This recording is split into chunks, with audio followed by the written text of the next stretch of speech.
What's good, BB fans? A new week, a new reality check, and this house is in absolute shambles, chaos, fires everywhere. We need to call emergency support. We need the fire department. Let's put these fires out. Let's get into it. Dude. We left off with Cameron as the HOH nominating Felicia and Izzy on the block for eviction. However, he wants the president, Cirie, to squirm. He wants to cut her off at her arms and legs. Child, Cameron, you're doing a little bit too much. I'm gonna take the trio down. You got Cirie, who's the president, Felicia, the vice president, and you got Izzy, the secretary of defense. You don't start at the president. You chip away until there's nothing left, and they got nowhere to go. Now, future house guest, hear me when I say this. When you have the opportunity to take out someone who is your target, keyword, target, don't play the games. Don't play the games. Don't, oh, let's make them squirm. Oh, let's do that. Take them out when you got the chance. Mark my words, please. Mark my words. I promise you it's the right thing to do. Now, it seems like every week it's just a battle of the titans at this point because Jared knows that he needs to keep his mother safe by winning this POV after having a conversation with Cameron. Cameron was kind of letting things spill to him a little bit. He didn't finish saying that his whole plan, but he let Jared know that there's more steps to what's happening this week, which obviously alarms Jared. Who else could the target be but his mother? So Jared goes into that POV full force, gunning for that veto, and he wins it. After Jared wins the POV, he has the opportunity now to sit with Cameron and find out what the plan truly is this week.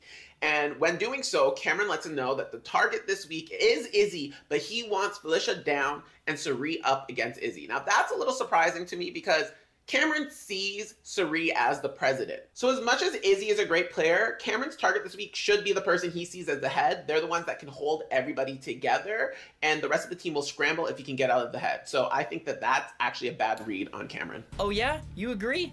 Great. Obviously, knowing his mother is the potential replacement nominee, Jared leaves nominations the same. Now, this is when destruction starts to bubble and boil and pile up, child, because Miss America, let me tell you something about my sis, Miss America.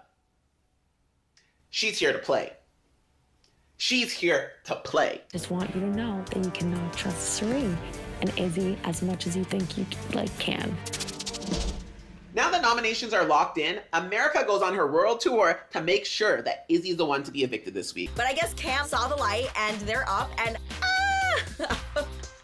I'm so happy about it. After a quick conversation with Corey, he makes her feel like, you know, it's not necessarily going to be able to happen. But she does not quit there. She goes to Cameron and starts to spill the tea, child. She lets him know that he was the target the last week. And of course, Cameron, Mr. Chaos right now, is oblivious. He didn't believe it at first, but this set off the light switch in his head. She then goes from Cameron to Matt, who now she's starting to build on her relationships and build trust with Matt, where she now gets the information that Matt played in that Power for Invincibility, but he also knows that Cirie also played in that competition as well. So she was able to get information from him as well and take it back to Corey. And child, this is where the magic happens. The more I think about it, the more I realize that I'm being played. Corey starts to spiral. He now knows that he's being played, and he takes the information he has about the 7 deadly sins being pinned against his alliance for real, and lets it all out, child. He lets Jag know, they let Matt know. They used us as tools. They used us as numbers.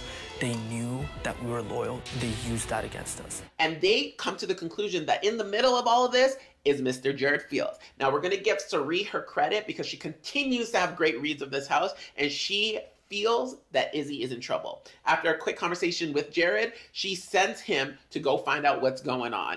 I'm flabbergasted that all of this is occurring right now. I just said go see what's going on, Jared. I didn't say start a war. Now here's another tip for future house guests, because I had this belief that when I was in the game, if it came to the point where it was going to be someone's words over mine, you just need to make sure that it's your word that people are going to believe.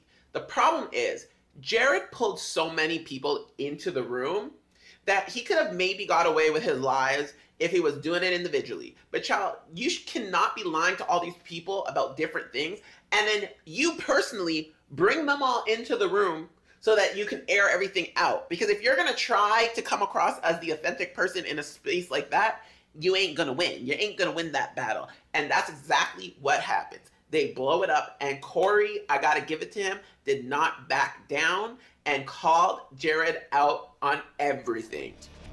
This guy has no idea what he's talking about. He's grasping at straws because he was just caught in a lie.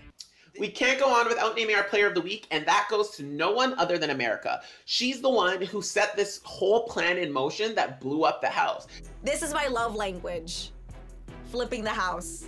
Ooh, Corey, talk dirty to me. Tell me how we're gonna flip the house. In doing so, giving the information that she did to Corey led him to take the charge and trying to push this flip. Now she's able to fall back, and if it comes to the point where they do get targeted for this, he would likely go over her. But at the end of the day, this is still her move to put on her resume at the end game. America, amazing. Clapping for you. Your player of the week once again. Now with the house blowing up the way that it did, Izzy is evicted almost unanimously. By a vote of 8-1, Izzy, you are evicted from the Big Brother house. Which means Jared and Cirie are in big trouble moving forward. However, Jared pulls out the HOH win, and because Corey and America were the reasons for this blow up in the first place, he ends up repaying the favor by putting them on the block. A mess.